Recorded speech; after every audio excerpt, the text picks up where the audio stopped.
The Merchant of Venice, for I Hear Shakespeare. Written about 1596 or 1597, Shakespeare's The Merchant of Venice, in which a Jewish moneylender named Shylock demands a pound of flesh as bond, has been culturally reshaped since its first performance some years after its composition. But before examining those events, let's take a moment to consider some of the more noteworthy incidents that prefaced its first performance. First, Jewish people had been expelled from England during Edward I's reign in about 1290. Of course, some Jewish people remained, but they either converted to Christianity or kept their beliefs concealed. Second, Shakespeare's The Merchant of Venice came after Christopher Marlowe's similarly themed play, The Jew of Malta, which was performed around 1589. In Marlowe's play, Barabbas, the Jew and villain, moves from one heinous deed to another in a more monstrous than human way and is directly responsible for several murders. Barabbas's desire for gold is just as fierce as the Christian characters that inhabit the play, but because he is a Jew, his covetousness is more deplorable than theirs. And third, Jewish people received yet another blight in 1594 when Rodrigo Lopez, a Portuguese Jew and physician to Queen Elizabeth I, was tried and executed for his part in a plot to poison the Queen. And so, in writing The Merchant of Venice, Shakespeare capitalized on historical incidents and subsequent cultural perceptions that would ensure the success of his play and might even trump Marlowe's creation. Today, the character of Shylock in The Merchant of Venice attracts our most prestigious actors and has been played as a sympathetic victim to a calculating Machiavel. But since the Holocaust, and in light of our growing global awareness initiatives, the play is typically handled with great care and sensitivity. In an effort to detract from an anti-Semitic focus, many directors will highlight the triangular relationship between Antonio, Bassanio, and Portia to foreground the possibility that there is a homosexual element to Antonio's love for Bassanio. Similarly, directors will seek to underscore different perspectives and certain ambiguities that occur throughout the play to help universalize its more applicable messages. And now, let's begin Act 1, Scene 1 of The Merchant of Venice, for I Hear Shakespeare.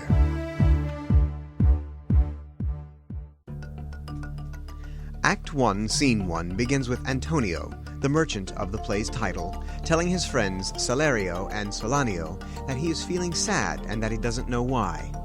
Salerio suggests that Antonio is concerned about the mercantile ships he has on the oceans which are prone to attack by pirates or foul weather, but Antonio says no. Solanio suggests that Antonio is in love. Again, Antonio says that's not the reason either. Bassanio, Lorenzo, and Graciano next enter and try their hands at cheering Antonio as Salerio and Solanio exit. Graciano, who speaks an infinite deal, offers an elongated story on man's disposition which in the end amounts to nothing terribly insightful. Graciano and Lorenzo exit, and Antonio asks Bassanio to share the promised story of his latest love interest. Bassanio admits that to Antonio he owes most in money and in love, but that he, Bassanio, knows how to get clear of all the debts he owes. Bassanio explains that he is in love with a woman named Portia who lives in Belmont, who is the sole benefactor of her late father's wealth. Bassanio further recognizes and admits that there are many men who wish to marry Portia for her inheritance, and so in order to compete for her hand, he must borrow even more money from Antonio to put on the best show. Antonio explains that all of his fortunes are currently at sea, but that he, Antonio, will look to borrow money wherever he may in order to aid Bassanio in his quest for Portia's hand.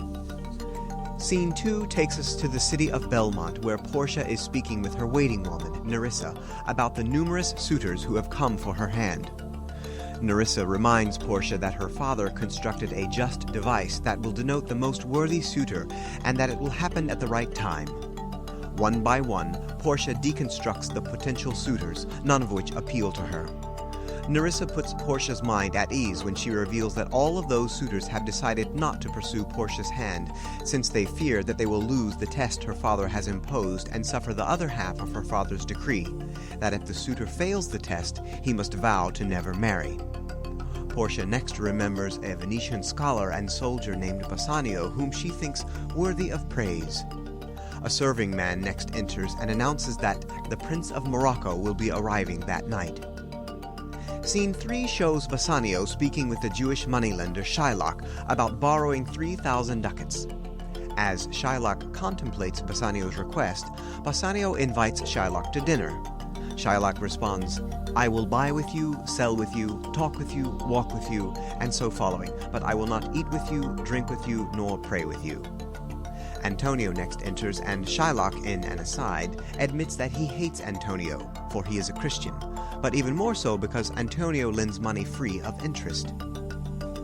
Antonio articulates his support for Bassanio's request of 3,000 ducats and will put up the bond on behalf of his friend even though his fortunes are currently tied up with the efforts of his ships at sea. Shylock reminds Antonio how he, Antonio, has publicly insulted him and even spit upon his Jewish gabardine. Antonio admits that he is likely to publicly insult Shylock again in the future.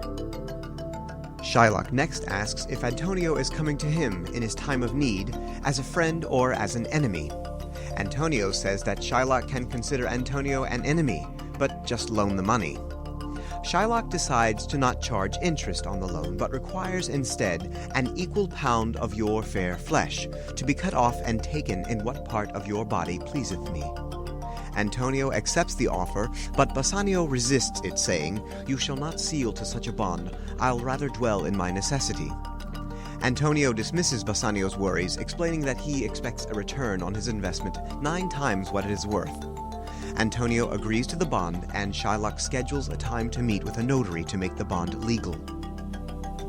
Still worried, Bassanio says, "I like not fair terms and a villain's mind."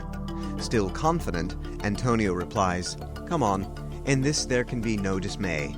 My ships come home a month before the day." Here concludes Act 1 of The Merchant of Venice, for I Hear Shakespeare.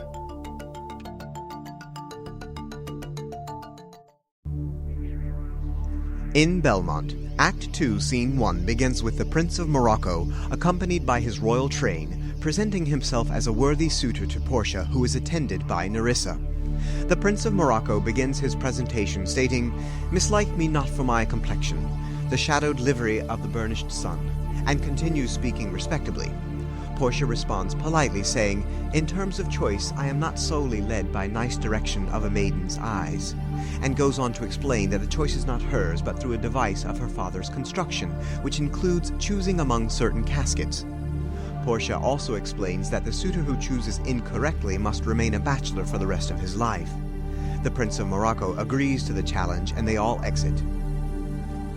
In Venice, Scene 2 depicts the clown Launcelot Gobbo, who is in the employment of Shylock, arguing with himself about his conflicting feelings at serving Shylock.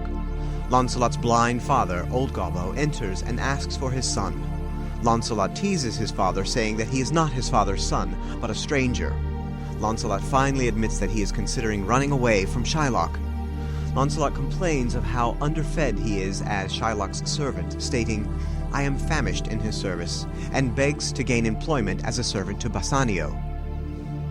Bassanio suddenly enters, and Launcelot, in a bumbling fashion and with the help of his father, asks for employment. Bassanio is amused by Launcelot, and so agrees to employ him. Launcelot exits to give notice to Shylock. Gratiano next enters and asks to accompany Bassanio on his voyage to Belmont. Bassanio agrees on the condition that Gratiano behave more reservedly and less wildly. Gratiano agrees to act respectably, and the two men exit. A brief Scene 3 shows Shylock's daughter, Jessica, complaining to Launcelot about how horrible life is with her father. Jessica also admits to being in love with Lorenzo, a Christian, whom she plans to run away with and marry. Jessica gives Launcelot a letter that he should deliver to Lorenzo. Scene 4 includes Gratiano, Lorenzo, Saliero, and Salanio preparing for a masque as Launcelot appears with a letter from Jessica to Lorenzo. Lorenzo reads the letter and then tells Launcelot to tell Jessica that he, Lorenzo, will not fail her. The letter contains plans for their elopement. Saliero and Salanio exit. Lorenzo explains to Gratiano that he and Jessica are planning to elope. Scene 5 shows Launcelot delivering a dinner invitation from Bassanio to Shylock. Shylock admits that he does not wish to go to the dinner but will do so anyway. Shylock gives Jessica his keys and advises her to close the doors and windows as the maskers pass by that evening. Launcelot discreetly advises Jessica to watch for a certain Christian who will pass by worth a Jewess's eye. In other words, Lorenzo comes this night and Jessica must be ready to depart. Scene 6 shows Gratiano and Salerio awaiting Lorenzo's arrival at Jessica's window. Lorenzo soon enters and calls up to Jessica. Jessica appears at the window above, disguised as a boy. Jessica tosses down a casket filled with money, and then she herself descends. Lorenzo, Jessica, and Saliero exit as Antonio enters. Antonio delivers the news to Gratiano that Bassanio is about to depart for Belmont to woo Portia because the winds have changed. There will be no mask, and Gratiano is relieved to be under sail and gone tonight. In Belmont, Scene 7 shows Portia taking her place as the Prince of Morocco enters, ready for the challenge of the caskets. The Prince of Morocco reads the inscriptions on 3 caskets, one of lead, one of silver, and one of gold. After contemplating the implications of the inscriptions, the prince chooses the golden casket, only to find what's inside is not a picture of Portia, but a scroll that begins, "All that glisters is not gold." Having failed her father's test, the Prince of Morocco bids adieu and departs with his train. Portia reveals her true feelings for the Prince of Morocco, declaring, "A gentle riddance. Draw the curtains, go. Let all of his complexion choose me so." In Venice, Scene 8 holds Saliero and Solanio speaking of Shylock's fury at discovering his daughter gone, along with a great deal of his money.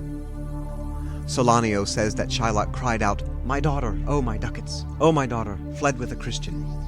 Salerio recalls that Antonio, as he bid farewell to Bassanio, encouraged Bassanio to focus on wooing Portia and not worry about the repayment of the debt. Solanio admits that he is worried about Antonio because the ship that recently sunk in the English Channel could be Antonio's. Aware of Antonio's sensitive disposition, Solanio and Salerio decide to pay him a visit. Scene 9 takes place in Belmont and shows Nerissa helping to prepare Portia for yet another suitor who must choose between the 3 caskets.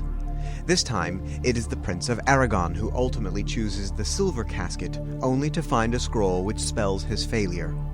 The Prince of Aragon exits with his train as a messenger enters with news of a young Venetian who comes in an elaborate way to greet Portia. Portia and Nerissa express their hopes for this new suitor. Here concludes Act 2 of The Merchant of Venice, for I Hear Shakespeare.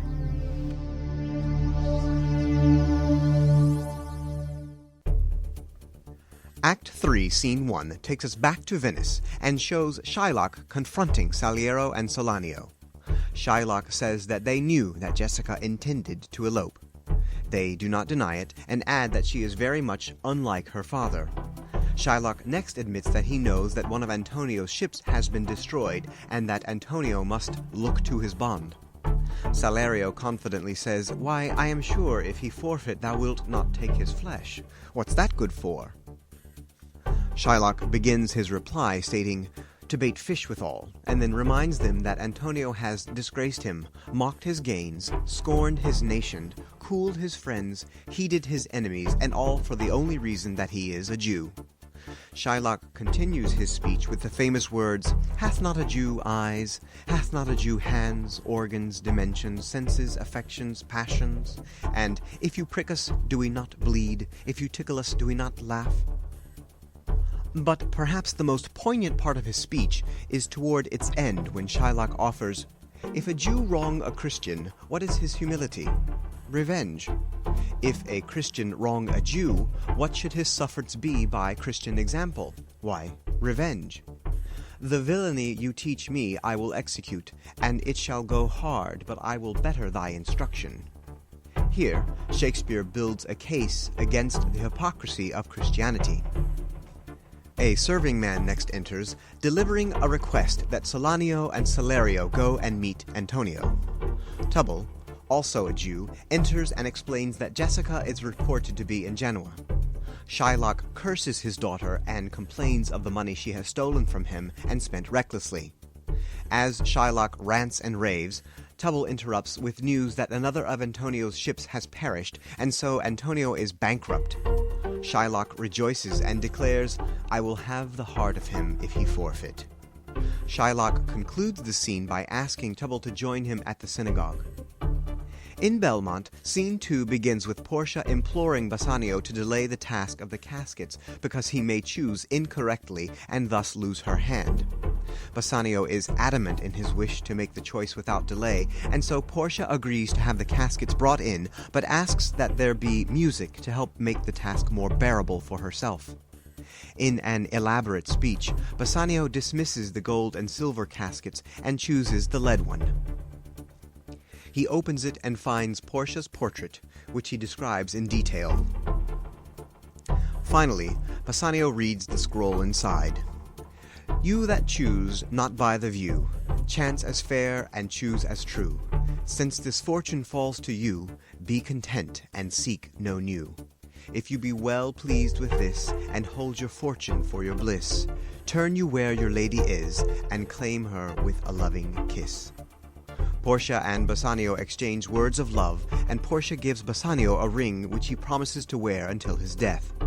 Gratiano expresses his blessing and confesses that he too wishes to be married, and announces that, just as Portia and Bassanio have fallen in love, he has fallen in love with Nerissa.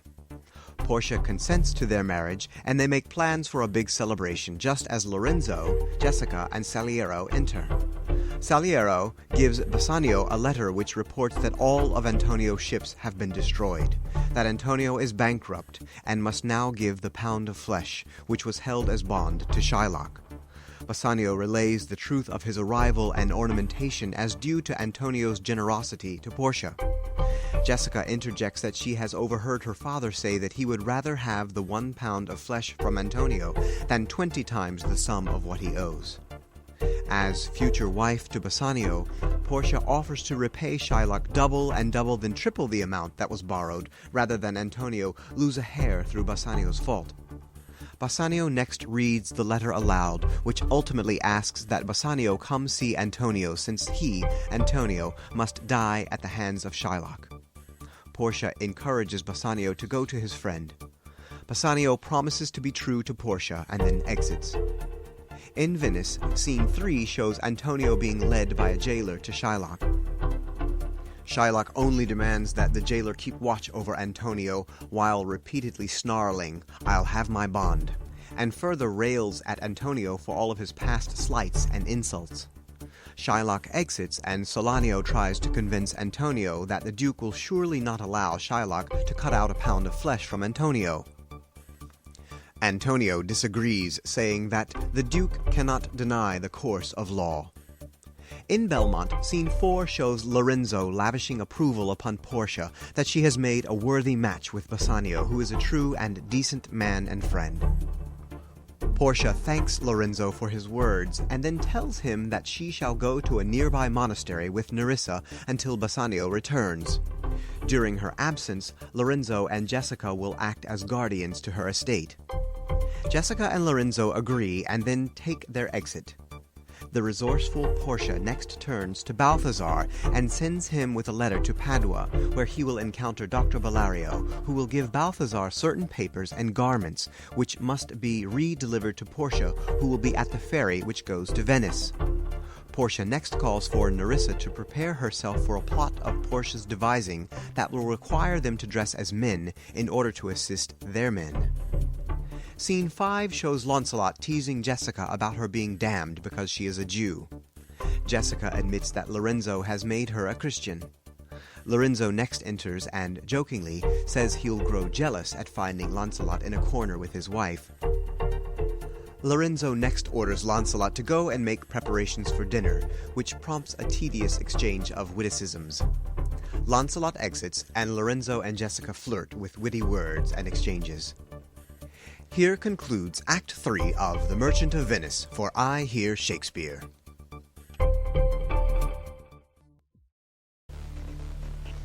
In Venice, Act 4, Scene 1 takes place in the courtroom where the Duke of Venice presides.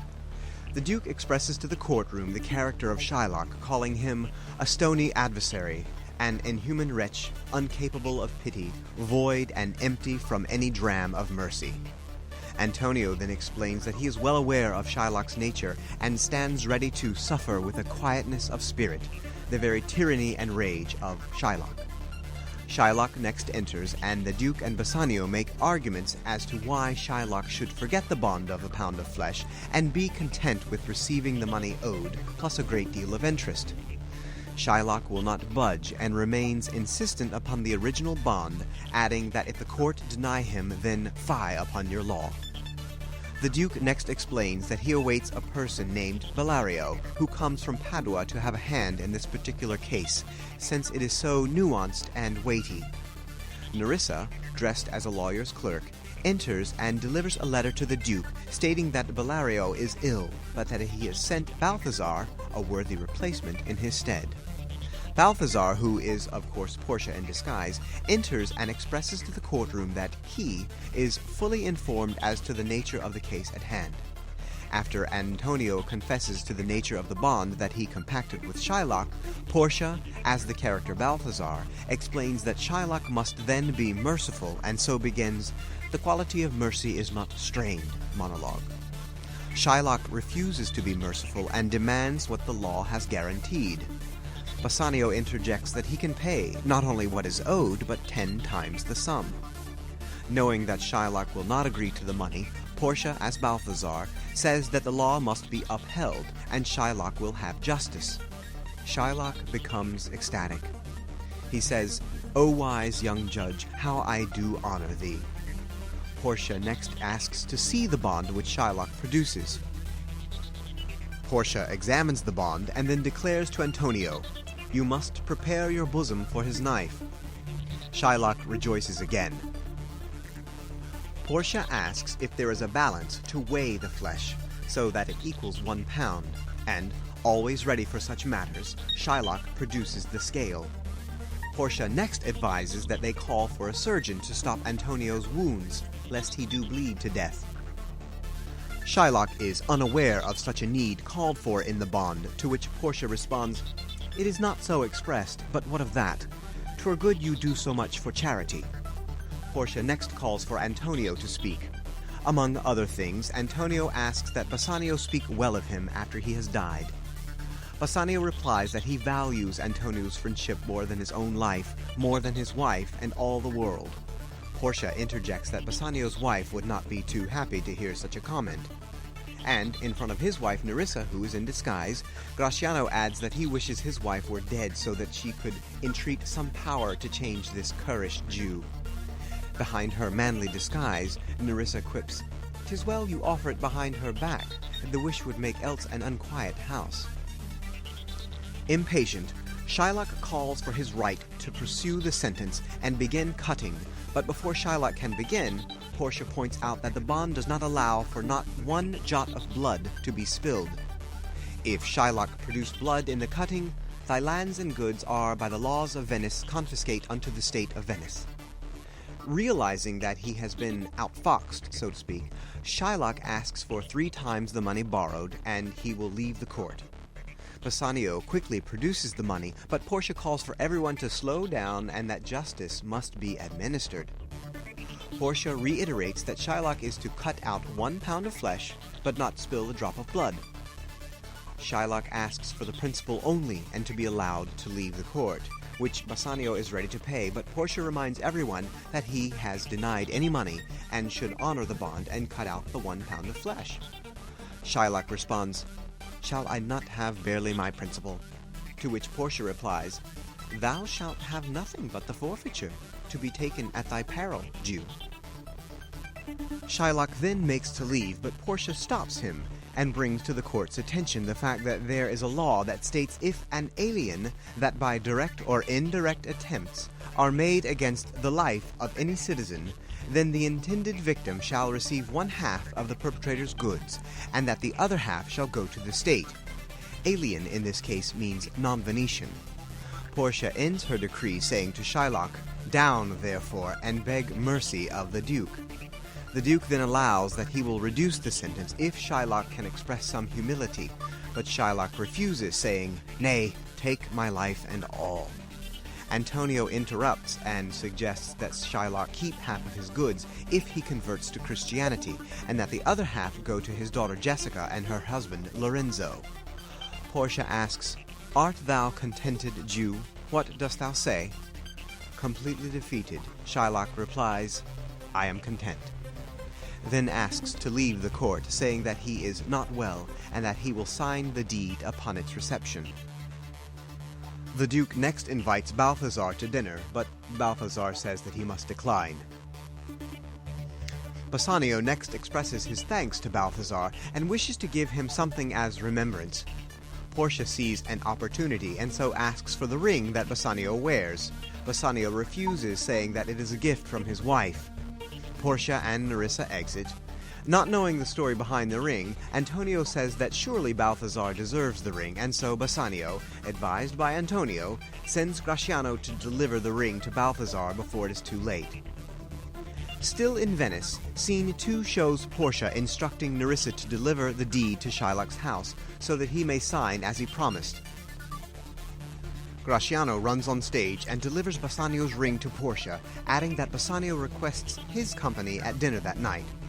Portia asks Gratiano to show Nerissa where Shylock lives, but before Nerissa departs, Nerissa whispers to Portia that she will devise a way to get her ring back from Gratiano, who swore to keep it forever. Portia is confident that Nerissa will succeed, and anticipates how much fun they'll have in hearing their husbands' excuses for giving their rings away to other men. Here concludes Act 4 of The Merchant of Venice, for I Hear Shakespeare.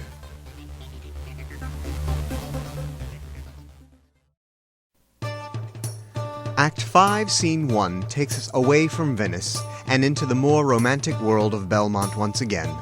The moon shines brightly as Lorenzo and Jessica stroll comfortably toward Portia's house, remembering legends of pairs of lovers until a messenger interrupts, bringing word that Portia and Nerissa will be arriving before the break of day.